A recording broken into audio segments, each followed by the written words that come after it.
We're going to be doing an engine teardown on my blown up Predator 212cc racing engine build. This is literally like an hour after I just uploaded the video building this where it locked up. And I just want you guys to know that I read all the comments and you guys are completely right, or so I believe. That governor that I found on the top of this engine was supposed to be removed because I wasn't using that carburetor that ran the governor anymore. And those governors are a plastic gear that aren't rated for high speeds, so when you put a whole bunch of upgrades on it, they tend to shatter or explode or deform, which causes lumps or locking up engines. I don't know if that's completely true. It seems right in my head, and I think it is correct. So we're going to tear this thing down, see if we can remove and figure out what's wrong in the engine. And if we can get that fixed all up, we'll see if this thing will run. And if it does, we'll throw it on a go-kart and go rip it. If you haven't seen the last episode I uploaded, or the other, I don't know, we built this racing engine. We put a Nibby 24mm carburetor on it, huge air filter, extended intake, ghost exhaust on it. We did new gas tank, whole bunch of nice stuff. And then it broke. I was revving it up, it was idling, it stalled, and then was locked tight. Has oil, has everything it needed to run. But we're first going to start off with probably taking off the gas tank and the side cover. Then we're going to drain the oil, take off the clutch, pop off the side of the engine, and take a look inside. I didn't fully tighten these since last time we had it already taken apart. Alright, side cover off. Here's our plastic flywheel, which is very dangerous. As you guys can see, it's completely locked up or tight. But then if I get a really long ratchet, it's really tight and then it pops loose. So I'm thinking that that governor in there has like a flat spot, which locks the engine temporarily until you skip over that. That's just a theory, I don't know. Here's the governor lever thing I'm talking about. And it doesn't matter what position it's in, it obviously doesn't do anything right now. But now let's get the gas tank off, and then we'll drain the oil and take apart the whole engine. So I need to drain out the gas first. So I should be able to just use this technique. Forgot to unplug the thingamajig. These oil pans you can use for really anything. I already smelt gas in this one, so I'm just going to go ahead and use it again for gas. And it is clean gas, it's obviously fresh. Just poured it in there before it broke. So it should be pretty good. I'm going to get this thing drained off. I'll set a time lapse, we'll take off that gas tank.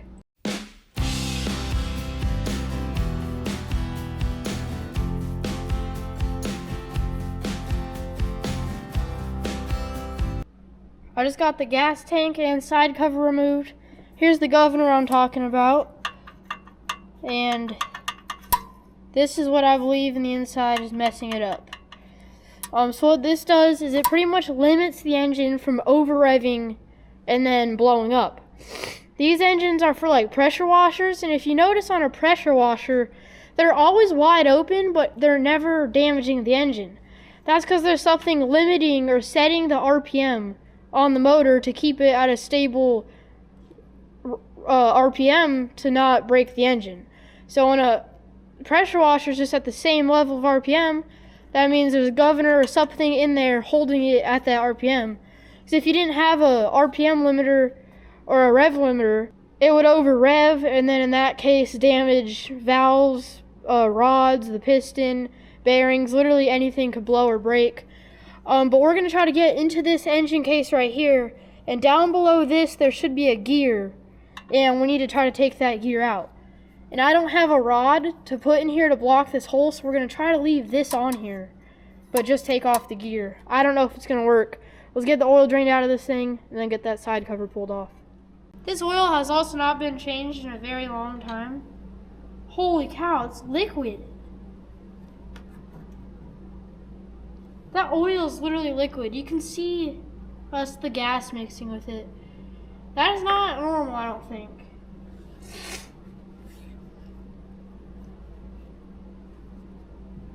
We're going to let this drain out, and then I'll see you guys when we have everything set up and ready to pull the side cover off and see what's happening in the inside. Alright guys, we're going to take off this clutch. Whoa.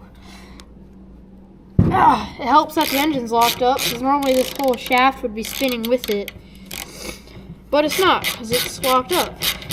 That just shows that this thing is locked up solid, guys. Normally when you take these bolts off, this is connected to the crankshaft, so it would normally just spin over. But it is not.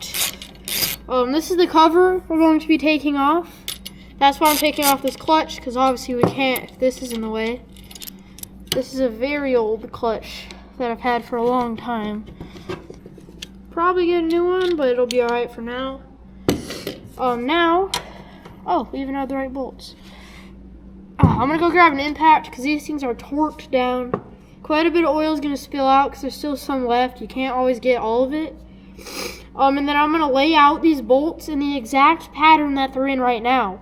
It's like if I take out this one and this one, I'm gonna lay them flat on the ground in that order, because these all have different bolt lengths, and if you put a long bolt or a short bolt, if you put a short bolt into a long threaded thing, it's not going to harm it. But if you put a long bolt in something that's short threaded, it's going to over tighten and you're just going to strip out your bolt and your threads. So I'm going to move the oil pan over here. We're going to get an area laid out to set all these out, grab an impact, torque these things off, see what we got going on in there. I left my small impact over at the barn, so we're going to have to try to use my dad's, which is the size of the earth and has more horsepower than some of my dirt bikes.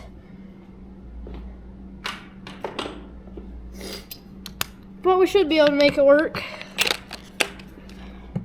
A little overkill for this. Alright, so I'm going to lay this out in the top right. Alright, let's get the next top one off. I'm going to try to save this gasket because I don't got another one. And I don't want to wait for one to come. Hopefully if we fix this, we're going to try to Loctite these bolts on so that they don't vibrate out. We'll actually probably torque them down, which I've never done. But we'll learn to how. From what I'm seeing, all these bolts are the same. But I still have them laid out just in case. This is the exact same bolt pattern as this is. So, just to be safe, we're going to do that. But now I'm going to get a screwdriver, if we even need one. Flat tip, we're going to see if we can wiggle this whole case off. Alright, so I can already see a little bit of a gap in here. And I'm sure there's a way better way to do this. But this is my first time. And guys, before we actually get into this engine, I really do want to inform you guys, I don't know what I'm doing. Most of the time when I say that, I have somewhat of an idea what's going to happen. I have no clue. So, we are all literally going to be learning together because I got no idea what's happening behind this cover. So, if I try to take that governor off and this never runs again, don't be surprised. But think of it this way, this engine was unsavable pretty much before we started this. So, if it does break, it's already broken, but if we fix it, yay, we'll go rip it. This whole case is about to come off. Make sure you guys can see this. Come on now. I see stuff going on in there, I just need you come off. I'm trying to not get anything in the engine, obviously. That would not be good. There we go.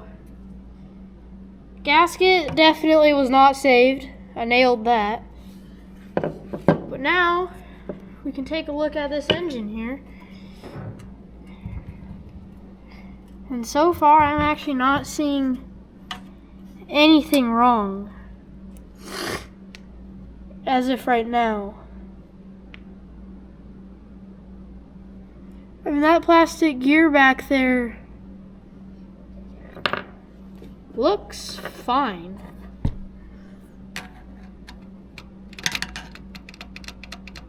Is it supposed to go like that much back and forth? I don't think so. I don't really know what I'm doing. Oh gosh. I just also realized that that is not normal right there. Look at that. That might be part of our issue. this is supposed to be shiny and clear. It is smashed away and grinded right there. So it's hitting something, I believe, somewhere. But yeah, here's all the metal gears. And then if you really look in there, there's a plastic one way back there. Let's see if I can show you guys. There's like a broken piece on it, and then it's very wobbly. So I don't think that's correct. So we're gonna have to tear into this and really see what's going on. Let's see if we can get this thing to come free. Oh yeah, hear that? That does not sound healthy at all. Oh gosh. Something isn't good. Clearly.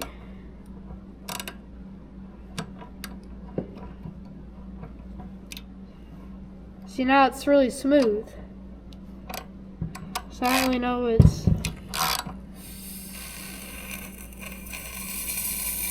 That's compression.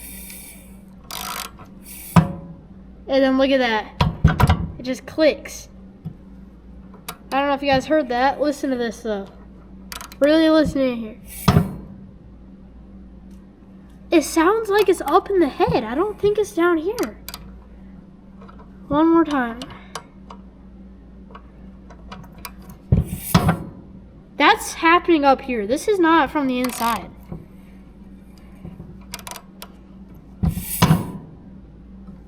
Something's breaking or happening up here.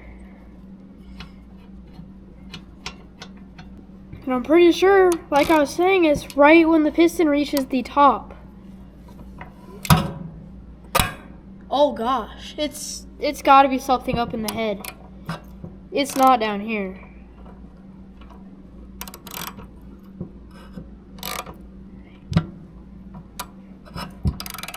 So again, everything looks fine down here.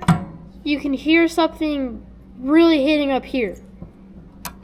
So there's nothing wrong with this bottom end. I don't think, at least. Yeah, it's just... I do definitely think it's up here, though. So maybe we should rip all this stuff apart. Well, guys, it's been a minute, and I found out what happened.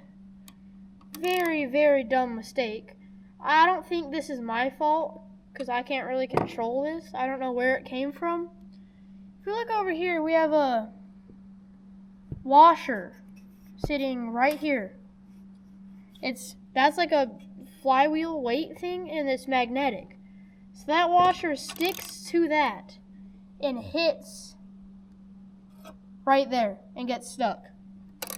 So if we take that out with a flat tip screwdriver, if I can, I'm gonna set up the camera.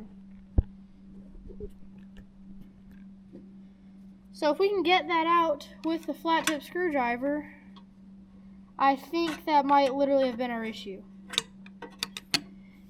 And also, guys, I got this idea from you guys. Even if I don't reply, I read every single comment that you guys comment down below. Also, look at that. There's the hitting. So whenever this would get stuck, I was able to skip through it eventually. But let's see if this thing turns over freely now. Really hope it does, because that's the only thing I could think of being the issue. And look at that. That's the compression going through. But that was our issue right there. We just fixed it. So it wasn't the governor gear, which I actually thought it was. I'm very surprised it wasn't. Sick. So now we got that all fixed up. We're going to try to not put a new gasket on it and just hope this doesn't leak. I know it probably will, but I don't want to wait 8 years for a gasket to come. So let's just get this cover torqued back down onto the thing. We'll put all the stuff back together and see if this thing will fire up.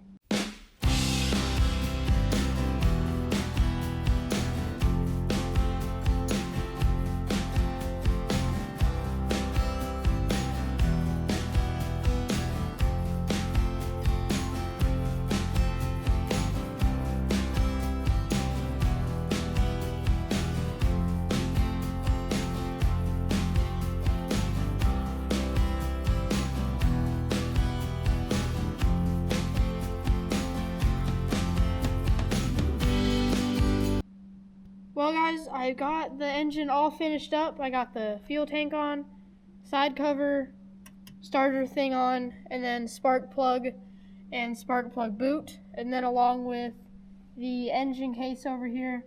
So really now all we have to go do is install it onto the go-kart, put on our throttle cable, throw some gas and oil into it, see if this thing will fire up. Alright guys, everything's finished up. It's got oil, gas, everything it should need to run. Let's see if this thing will fire up, and then we'll take it for a rip.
Well guys, we fixed up the engine. It's running great, sounds great. I got it installed here on the go-kart. I already did some testing, but we're gonna do some testing on the camera. So we're gonna get right into it. We're gonna go drift this thing and just have some fun with it.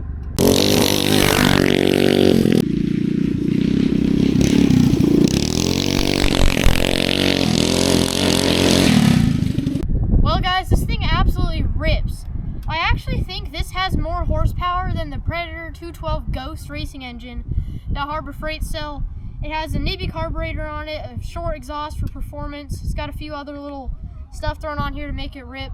I know we didn't get a lot of clips of it driving around, but it's getting dark. I gotta edit the video and stuff. But yeah, it runs really good. I knew we could try to save it. I did think the engine was locked up, but it was literally a washer stuck on the flywheel, causing it to come intact with the, I don't know, the thing that gives it timing or spark or something. But yeah, I would definitely say it was a success getting this thing back up and running again, because now we can throw this thing onto a different go-kart. Stay tuned for that, because I want to buy a full suspension go-kart frame and throw this racing engine on it, put a live axle on it, make it absolutely rip. But thank you guys so much for watching. I upload once every 2 weeks on Friday, and I'll see you guys next time. Get some.